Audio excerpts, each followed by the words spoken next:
কেসকি বান্দির ফুতের নাম আরে বান্দির ফুতেরা, এই ফকিন্নির ফুতেরা, তোর বাপের কয় টাকা আছে রে বিমানে যে যাস?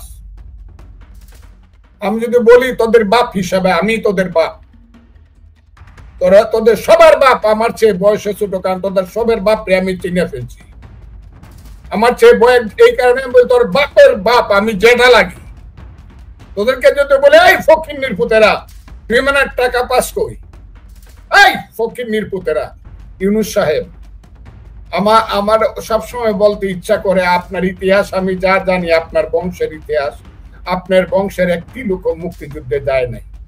জীবনে আপনি কোনোদিন শহীদ মিনারে বিশ্বাস করেন নাই, স্মৃতিসৌধে বিশ্বাস করেন নাই, বাংলা শিক্ষা সাহিত্যে আপনি বিশ্বাস করেন নাই, আপনি কোনোদিন সংগ্রাম আন্দোলনে বিশ্বাস করেন নাই, আপনি কোনোদিন বাঙালির সংস্কৃতি বাঙালির ঐতিহ্যে বিশ্বাস করেন নাই। শুধু টাকা চিনেছেন, গ্রামীণ ব্যাংক, গ্রামীণ টাকা, 1 টাকায় 1.5 টাকায় কিভাবে সুদ উপার্জন করা যায়, শতকরা 33 টাকা বছরে, এইগুলা শিখেছেন বলেই আমার মনে হয়েছে। যে কারণে কালকের যে ভাষণটা ছিল, সেই ভাষণটা ছিল অত্যন্ত নিম্নমানের। সবচেয়ে দুর্ভাগ্যজনক হলো সবাইকে জাতীয় বীর দিবেন যারা শহীদ হয়েছে। ঠিক আছে, আমার কোনো আপত্তি নেই, তাদেরকে জাতীয় বীর দিলে আমার কোনো আপত্তি নাই। কিন্তু যে পুলিশ মারা গেল একদিনে, আমি আজকে দেখলাম একদিনে 600 পুলিশ মারা গেল 5 তারিখে, এবং 6 তারিখে 24 ঘন্টায় 600 পুলিশ মারা গেল। এদের কি হবে? এরা জাতীয় বীর নাই বা হলো? এরা যে খুন হলো, সেই খুনের কি বিচার হবে কিনা? কারণ 5ই আগস্ট যুদ্ধ শেষ হয়ে গেছে। 5ই আগস্ট যে আপনি 4টার পরে পেটে বাচ্চা আছে মেয়েরে মারলেন পুলিশ হিসাবে, সেটার কি হবে?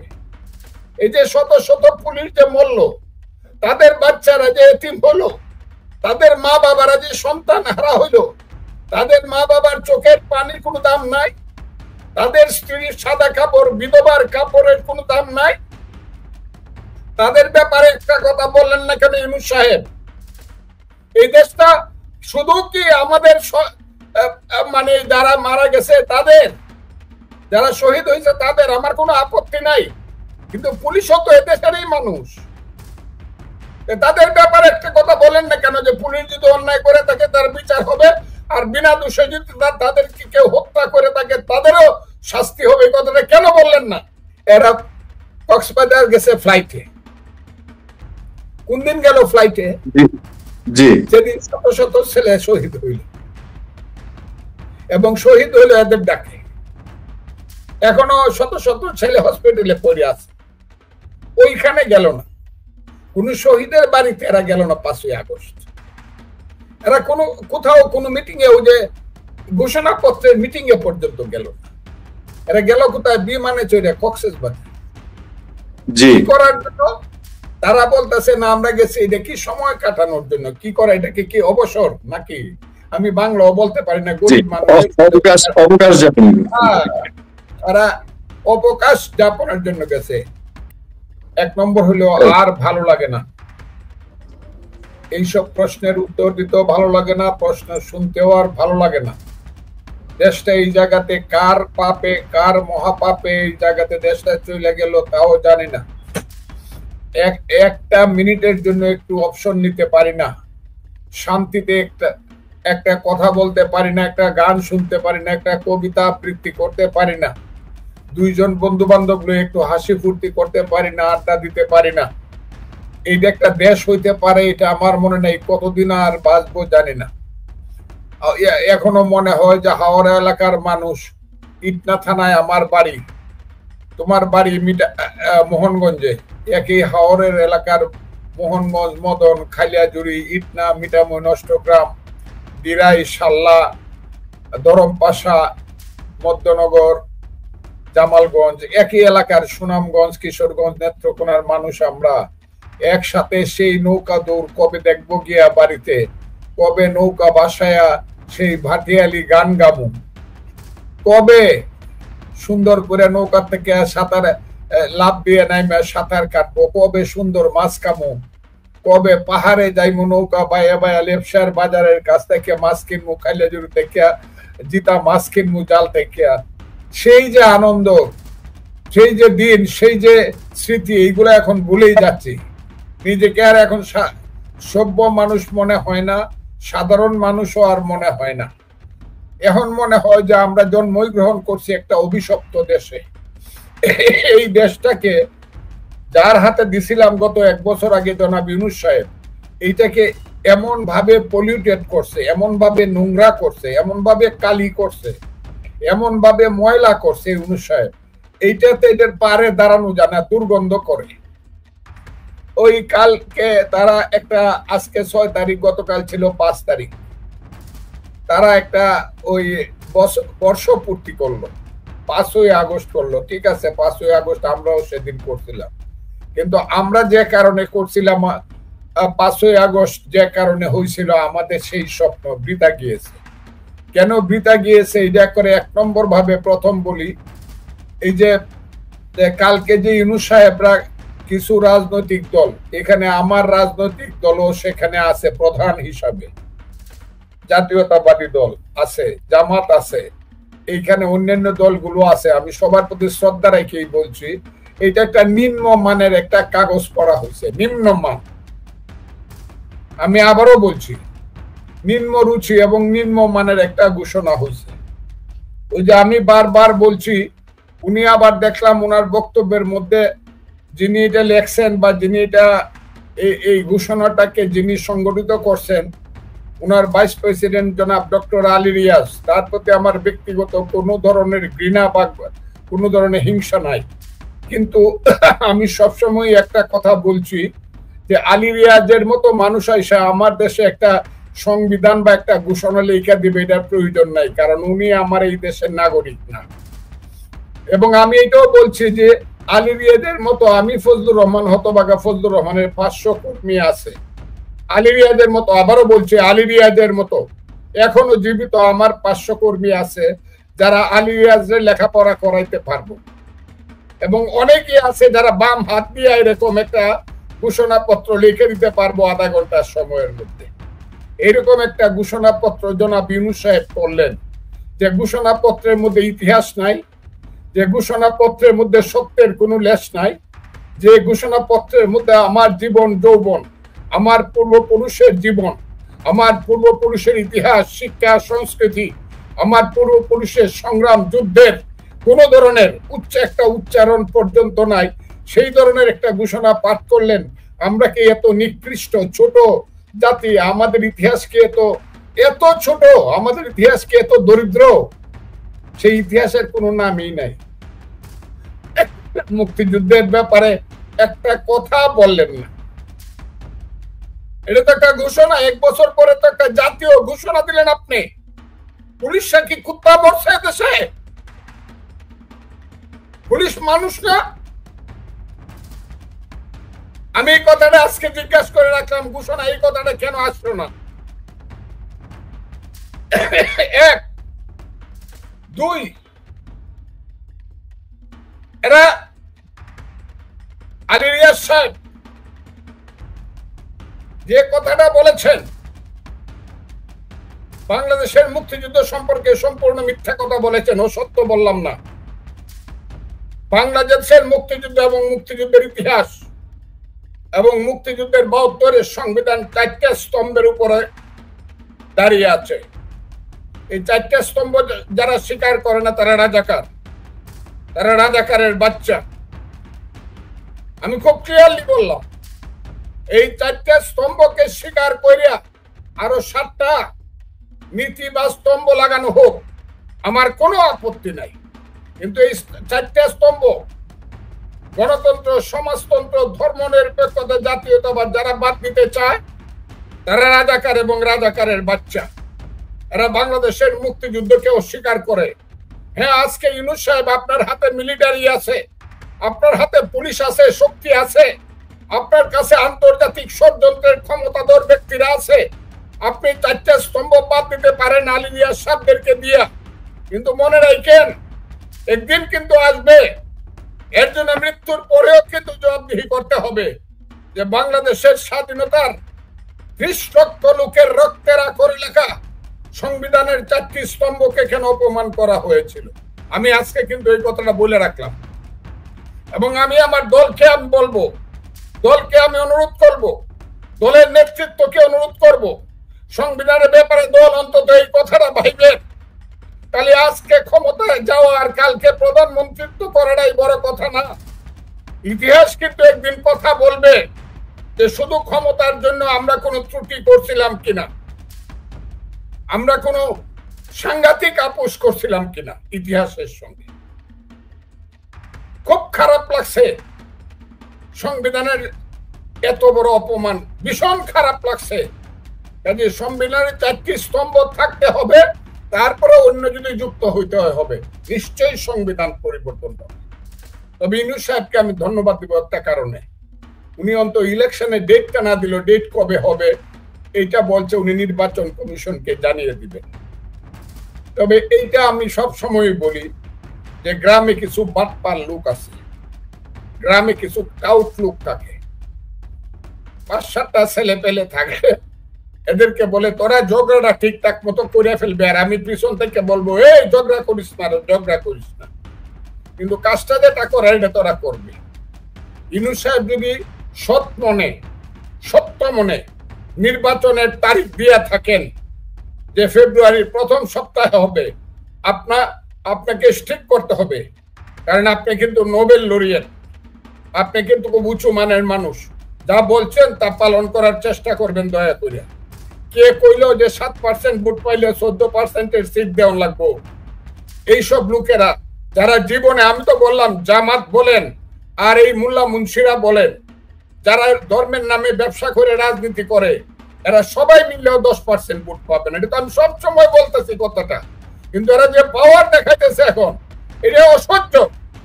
এরা বাংলাদেশ নিয়ে যে ষড়যন্ত্র করতেছে এটা অসহ্য। এদের কথা মানলে যদি ইলেকশনের ডেট পরিবর্তন করে তাহলে কিন্তু খুব বিপদ হবে এদেশে। এই দেশে কিন্তু মুক্তিযোদ্ধারা বৈশা থাকবে না। ওই যত মানুষ দেখাচ্ছে না মোল্লা মুন্সিরা যে করে, কয়েকদিন পরে পরে হাজারে হাজারে লাখে লাখে বের হয়, গ্রামে গ্রামে বের হবে হাজারে হাজার মুক্তিযোদ্ধার স্লোগান দিয়া, 71-এর স্লোগান দিয়া হাজার হাজার গ্রামে গঞ্জে বের হবে। কেউ বের হবে শেখ মুজিবের নাম লইয়া, কেউ বের হবে জিয়াউর রহমানের নাম লইয়া, এটা মনে রাখেন।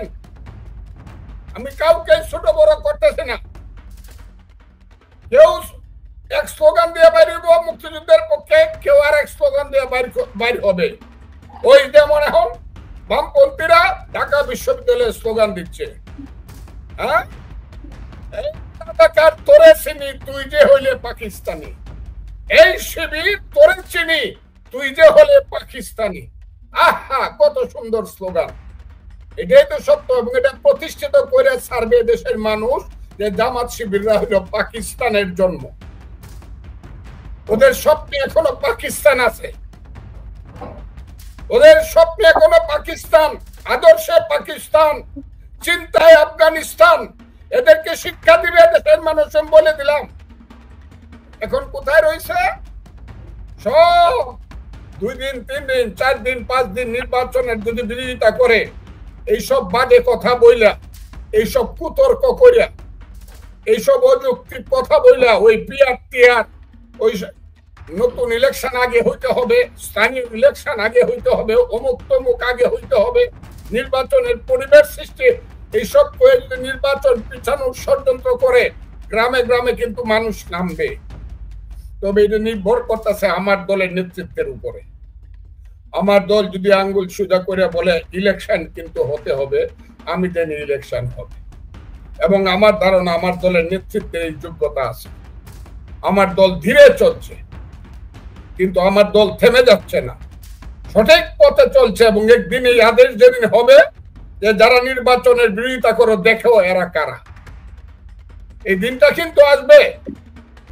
শুধু আমি আপনাকে বলি, এই যে ঢাকা বিশ্ববিদ্যালয়ে 2 দিন যাবত গোলাম আজমের ছবি, নিজামের ছবি, মুজাহিদের ছবি, কাদের মোল্লার ছবি, এই রাজাকারের বাচ্চারা, এরা কারা রে?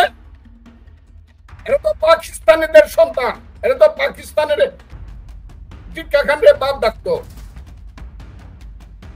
এরা তো বাংলাদেশের বিরুদ্ধে যুদ্ধ করছে, বাঙালি জাতির বিরুদ্ধে যুদ্ধ করে 30 লক্ষ লোককে হত্যা করতে সাহায্য করছে, এদের ছবি ঢাকা বিশ্ববিদ্যালয়ে টাঙানো থাকবে? আর এটা মেনে নিতে হবে? হ্যাঁ, নতুন প্রজন্ম তো মেনে নেয় নাই। নতুন প্রজন্ম মেনে নেয় নাই। আমি দেখলাম নতুন প্রজন্মকে আমি স্যালুট দিচ্ছি। আজকে একজন আমেরিকা লন্ডন থেকে আমাকে জানাইলো, তাদের একজন মৌলানা আমাকে কি জানালে শুনবেন? প্রথমে আমাকে একটু থ্রেট করলো যে শিবির সম্পর্কে কোনো কথা বলেন। আমি বললাম কেন বলবো না? বললো শিবির আমরা সৃষ্টি করছিলাম। বললাম কবে সৃষ্টি করছিলেন? বললো ওই যে ইসলামী ছাত্র সংঘ ছিল পাকিস্তান আমলে। এটা আবারও বলছি, কেউ সুস্পষ্ট ভাবে শুনেন একটু দয়া করে। ইসলামী যে ছাত্র সংঘ ছিল পাকিস্তান আমলে, যারা এই দেশে আলবদর সৃষ্টি করছিল, তারপরে মুক্তিযুদ্ধের পরে যখন সেই সংগঠন আর দাঁড়াইতে পারল না, তখন ছাত্র শিবির নামে সংগঠনটা দাঁড় করো, ইসলামী ছাত্র শিবির। বললো কেন জানেন শিবির নামটা কেন? আমি বললাম শিবির কথাটা কেন হইল? শিবির কথাটা কেন হইল? শিবির তো হইলো বাংলার খুব সুন্দর একটা নাম। বললো শিবির কথাটা এই কারণে হইল, বাংলাদেশে 3টা ইসলামী ছাত্র শক্তি যুদ্ধ করছিল।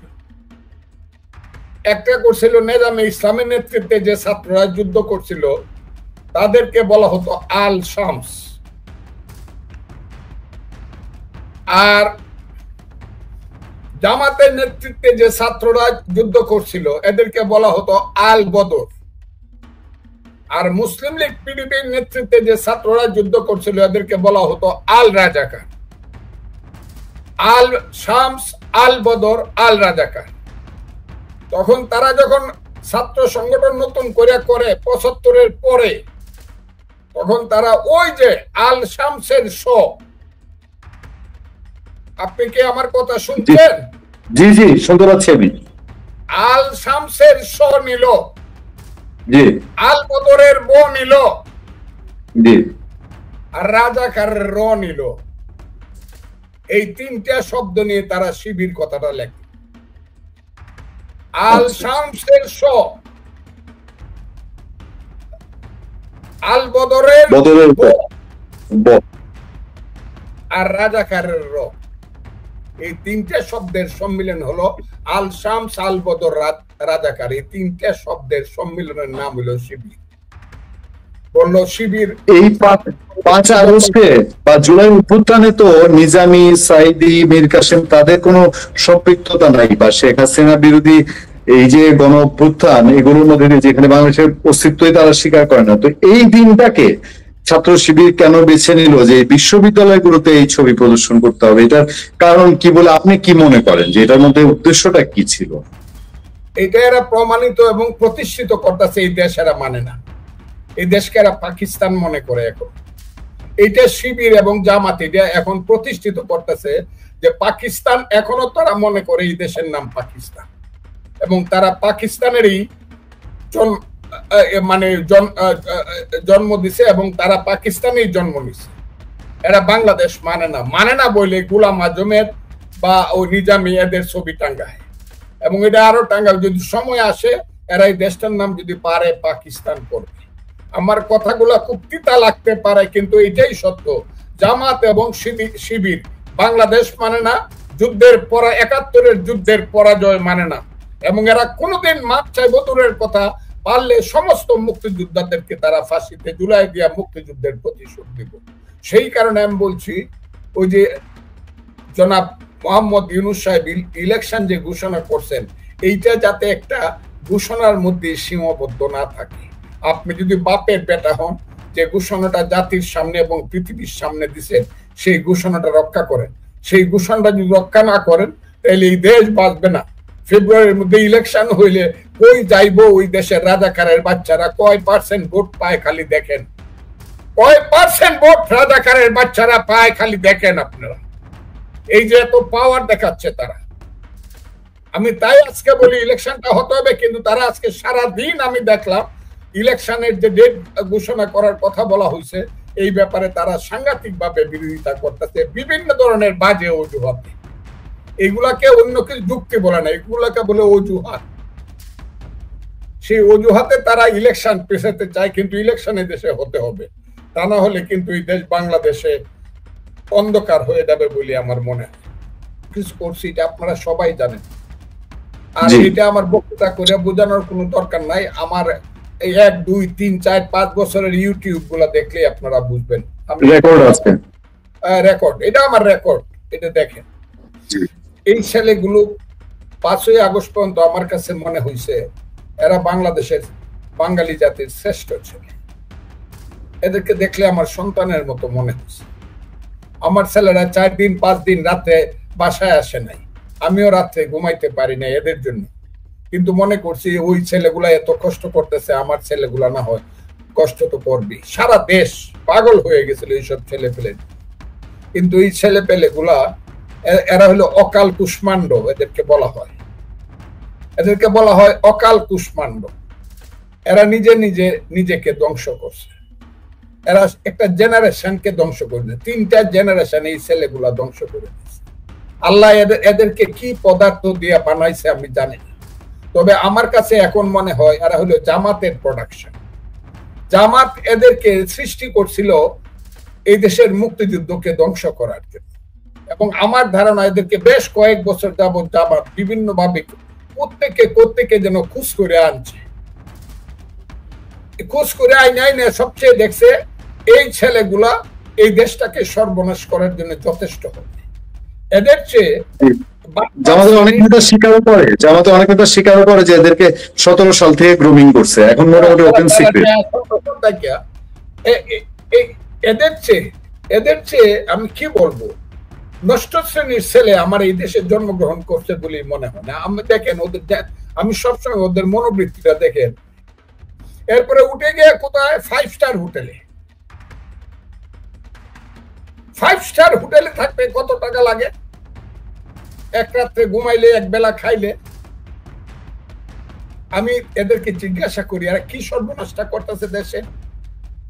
5 স্টার হোটেল নিশ্চিত এরা থাকবে, আমাদের ছেলেপেলেরা কেন থাকবে না? 2 দিনের দিন বেড়াবে, বউরলে বেড়াবে, বিয়া করলে গিয়া হানিমুন করবে, নিশ্চিত আমাদের ছেলেপেলেরা এই মজাগুলো করবে, বিদেশে গেলে বেড়াবে। কিন্তু যেদিন শত শত লোক নিহত হইল, লাখ লাখ লোক রাস্তায় পড়ে রইল, সেই দিন এরা বেড়াইতে যায় কক্সবাজার, যাদের এরাই তো ছিল নেতা। এদের মধ্যে কোনো মন আছে, বিবেক আছে নাকি? এদের মধ্যে কোনো যুক্তিবোধ আছে নাকি? এদের মধ্যে কোনো মনুষ্যত্ব আছে যারা ওই দিন বেড়াইতে যায় কক্সবাজার? আমি বুঝলাম ওই যে মিস্টার হাস বলতেছে তার সাথে দেখা করতে গেছে। আমি এটা নাই বললাম, হাসের সাথে হাসের জুতা টানার ক্ষমতা এদের নাই। জুতা স্যান্ডেলটা টানতে পারবে না এরা, ওদের সাথে হাসের তুলনা করে লাভ নাই। আর হাস এই দেশে কি করে দিব? যেটাই আমেরিকা করার এটা নিজেরাই করব। আমার সেন্ট মার্টিন দ্বীপ দিয়ে দিছে নিজেই ইউনূস সাহেব, চট্টগ্রাম বন্দর করিডোর দিয়ে দিছে, এটা আমি আজকেও পড়ছি, দিয়ে দিছে। তবে এটা নিয়ে যুদ্ধ হবে ইউনূস সাহেব, এটা নিয়ে পার পাবে না, বাংলাদেশের মানুষ ছাড়বে না। মুক্তিযোদ্ধারা যতদিন আছে, যতদিন দেশে চন্দ্র সূর্য উঠবে, যতদিন দেশে ৭১-এর ইতিহাস থাকবে, যতদিন দেশে ৩০ লক্ষ মানুষের রক্তের সাগর মানুষ সৃষ্টি করেছিল সেটা মনে করবে। যেদিন দেশে লক্ষ কোটি মায়ের কান্নার অশ্রু জল থাকবে, এদেশে চট্টগ্রাম বন্দর আমরা দিয়ে দিব না, সেন্ট মার্টিন দ্বীপও আমরা দিয়ে দিব না, করিডোরও আমরা দিয়ে দিব না। যুদ্ধ হবে এখানে। ইউনূস সাহেব খুব সর্বনাশ করতেছেন, আপনি ইলেকশন দিয়ে তাড়াতাড়ি বিদায় হন। এগুলো মনে হলে সহ্য হয় না। আপনি দেওয়ার কে? এটা 18 কোটি মানুষের দেশ। চট্টগ্রাম বন্দর দিয়ে দিলে বাংলাদেশের থাকে কি?